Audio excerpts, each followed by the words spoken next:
नमस्कार दोस्तों, आप सबका स्वागत है हमारे चैनल नेक्स्ट 9 स्पोर्ट्स में। आज हम बात करेंगे सागर धनखड़ हत्याकांड के पूरे मामले के बारे में। आखिर इसके पीछे की वजह क्या है, कैसे सुशील कुमार ने हमला किया सागर धनखड़ पर, आखिर उसके पीछे की वजह क्या थी कि एक पहलवान, एक गुरु को अपने ही शिष्य के खिलाफ हथियार उठाना पड़ा। आखिर इसके पीछे का पूरा रीज़न क्या है दोस्तों, ये सारी बात आपको बताएंगे कि कैसे सुशील कुमार के दाहिने हाथ भूरा ने उनका पूरा खुलासा कर दिया, पर्दाफाश कर दिया, और इसी के साथ साथ क्यों वो ठिकाने बदल रहे हैं और क्या थी हमला करने की पूरी वजह और क्या निकल कर आया है सागर की पोस्टमार्टम की रिपोर्ट में। तो वीडियो को अंत तक देखिएगा। चैनल सब्सक्राइब और नोटिफिकेशन बेल आइकन नहीं दबाया है तो ज़रूर ये काम कर लीजिएगा, क्योंकि जितनी भी लेटेस्ट अपडेट है आपके फ़ोन, आपके लैपटॉप, आपकी कंप्यूटर स्क्रीन तक तभी पहुँचेगी जब आप चैनल को सब्सक्राइब कर नोटिफिकेशन बेल आइकन दबाएंगे। तो दोस्तों आपको बताता हूँ वो पूरी जानकारी कि 4 मई की रात को क्या हुआ था। आप सभी को बता दें दोस्तों, 2 बार ओलंपिक मेडलिस्ट सुशील कुमार इन दिनों फरार चल रहे हैं।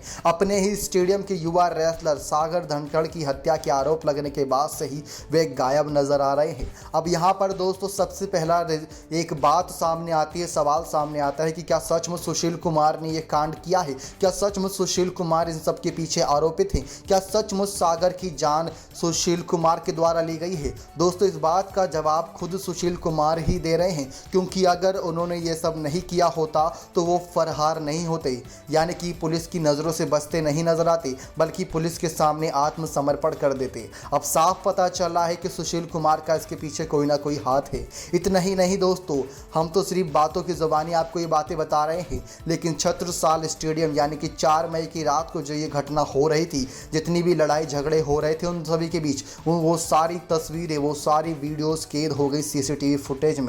सीसीटीवी फुटेज में कैद होने के बाद से ही हर तरफ तबाही मच गई, एक तरीके से कह सकते हैं सागर के परिवार में और सुशील के परिवार में। क्योंकि सागर के परिवार ने जब देखी और वो सारी घटनाक्रम मीडिया वालों को बताया तो उन्होंने बताया कि कैसे सागर को सुशील कुमार और उसके बदमाशी दोस्त पीट रहे थे। ये भी बताया कि किस प्रकार से उसके सर पर लगातार हमला करते रहे। 50 से ज़्यादा बार उसके ऊपर हमला किया गया और उसके अंदर बची कुछ जान भी ले ली गई। भले ही उसको अस्पताल तक ले जाया गया, लेकिन तब तक उस बेचारे के अंदर बिल्कुल भी जान नहीं बची थी और वो हमेशा के लिए दुनिया को अलविदा कह गया। आप सभी को बता दें कि किस प्रकार से सागर का परिवार अभी भी शोक में है और इस शोक से बाहर नहीं आया। साथ ही साथ उन्होंने कुछ बड़ा बयान भी दिया। सागर के पिता अशोक उनको बताते हैं कि 15 साल की उम्र में वो सागर को छत्रसाल लेके गए थे ताकि वह एक बेहतरीन रेसलर बन सके। महाबली सतपाल ने बेटे को मौका दिया तो पिता की खुशी का ठिकाना नहीं रहा था। और बातचीत के दौरान अशोक ने यह भी बताया कि वह कभी भी ट्रेनिंग मिस नहीं करता था। भारत देश का नाम रोशन करना चाहता था, अपने अंदर एक हुनर पैदा करना चाहता था, वह अपने गुरु की उम्मीदों पर खरा उतरना चाहता था। वह बहुत ही कम मौके पर घर आता था। सागर के पिता का कहना है कि अगर उनके बेटे ने कुछ गलत किया था तो उसे थप्पड़ मारते, उनके बेटे ने कुछ गलत नहीं किया था तो मुझसे बताते, अगर कुछ ज़्यादा ही गलत किया था तो उसको हमेशा के लिए छत्रसाल से बाहर कर देते। वह लोग सागर को समझ जाते, लेकिन गुरु होकर भला वह सागर की जान कैसे ले सकते हैं सुशील कुमार। यही नहीं दोस्तों, सुशील कुमार जब भी कहीं बाहर जाते थे तो सागर को साथ लेकर जाते थे। इतना भरोसा करते थे सागर पे, यहाँ तक कि सागर के चाचा का कहना है कि 100 किलोग्राम और 6 फुट का रेसलर अगर किसी के साथ चले वह उसकी ताकत को बढ़ाता है। और सुशील यही चाहते थे कि परिवार वालों का कहना है कि दोनों काफ़ी करीब थे और सुशील खुद उनके घर भी आ चुके थे। दोस्तों अब आपको बताते हैं इन सब घटनाक्रम के पीछे के रीज़न क्या बना।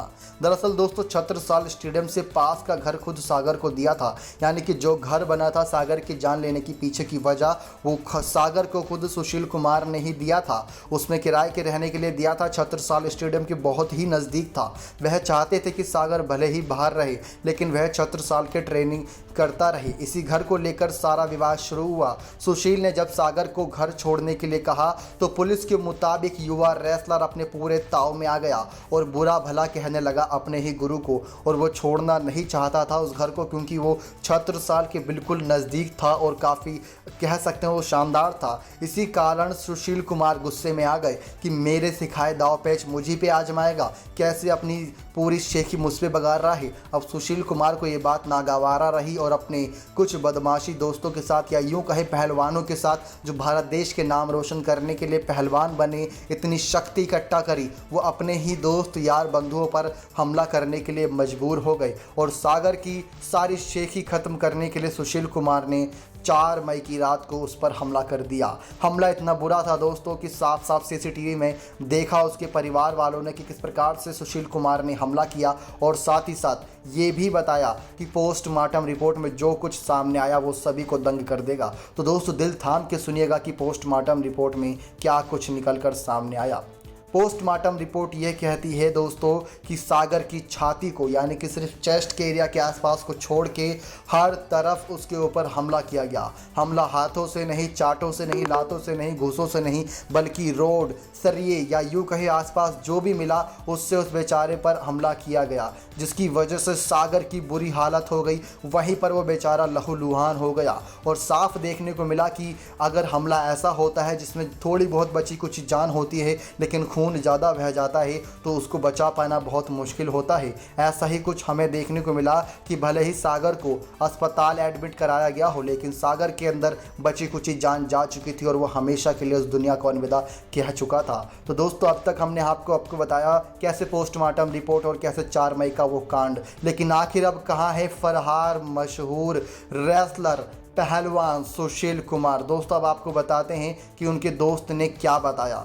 भूरा ने दावा किया कि 4 मई की देर रात छत्रसाल स्टेडियम में पहलवान सागर धनखड़ की हत्या के बाद सुशील और उसके अन्य पहलवान साथी अलग अलग जाकर छुप गए ताकि कोई भी पुलिस के हाथ ना लगे, क्योंकि अगर एक भी पुलिस के हाथ लगता तो बहुत बड़ी मुसीबत सामने आती। इसके बाद सभी ने दिल्ली से भागने का भी प्लान बनाया, ऐसा भूरा का कहना है। और इसी के लिए सुशील ने भूरा को भी फ़ोन कर बुलाया था। भूरा उसे इस योग गुरु के हरिद्वार स्थित आश्रम छोड़कर आया था। इसके बाद भूरा वापस आया और सुशील ने अपने सभी फोन, फिर आप उसको साथ कोई ऐसा बड़ा कदम उठाइए कि वो हमेशा याद रखे। यानी कि दोस्तों आपको बताते हैं उसकी नौकरी का क्या रीज़न सामने निकल कर आया है। स्पोर्ट्स कोर्ट के तहत सुशील कुमार रेलवे में नौकरी करते हैं। कुछ साल पहले वह डेप्यूटेशन दिल्ली पर सरकार के अंतर्गत काम कर रहे थे। ऐसे में दिल्ली पुलिस ने आम आदमी पार्टी सरकार को हत्याकांड में नाम सामने आने के चलते पत्र भी लिखा। अब दिल्ली सरकार को तय करना है कि वह सुशील कुमार को निलंबित करती है या नहीं, यानी कि उसको हमेशा के लिए नौकरी से निकालती है या उस पर कोई कठोर एक्शन लेती है। लेकिन दोस्तों आपको बता दें कि सुशील कुमार के परिवार और सागर के परिवार, दोनों ही परिवारों में कह सकते हैं मातम जैसा माहौल है, क्योंकि सागर को तो सागर के परिवार वालों ने खो दिया, लेकिन सुशील की भी अब खैर नहीं, क्योंकि जिस प्रकार से वो बच रहे हैं ये साफ पता चल रहा है या तो वो अपनी बेगुनाही के सबूत इकट्ठा कर रहे हैं या फिर वो इस सब से बचना चाहते हैं और पुलिस के हाथ ना लगकर जेल के पीछे ना जाना चाहते हैं। लेकिन ऐसे में वो अपने परिवार वालों से ज़रूर दूर हो गए हैं। उनकी पत्नी सावी और उनके पिता और उनकी माता उनसे काफ़ी ज़्यादा डिसअपॉइंटेड है। नेक्स्ट 9 स्पोर्ट्स की रिपोर्ट। उम्मीद करते हैं दोस्तों आपको सुशील केस से जुड़ी सारी जानकारी मिल गई होगी। अब आपको लगता है क्या सचमुच सुशील कुमार की कोई गलती है या नहीं, कमेंट्स करके ज़रूर बताइएगा। नेक्स्ट 9 स्पोर्ट्स की रिपोर्ट।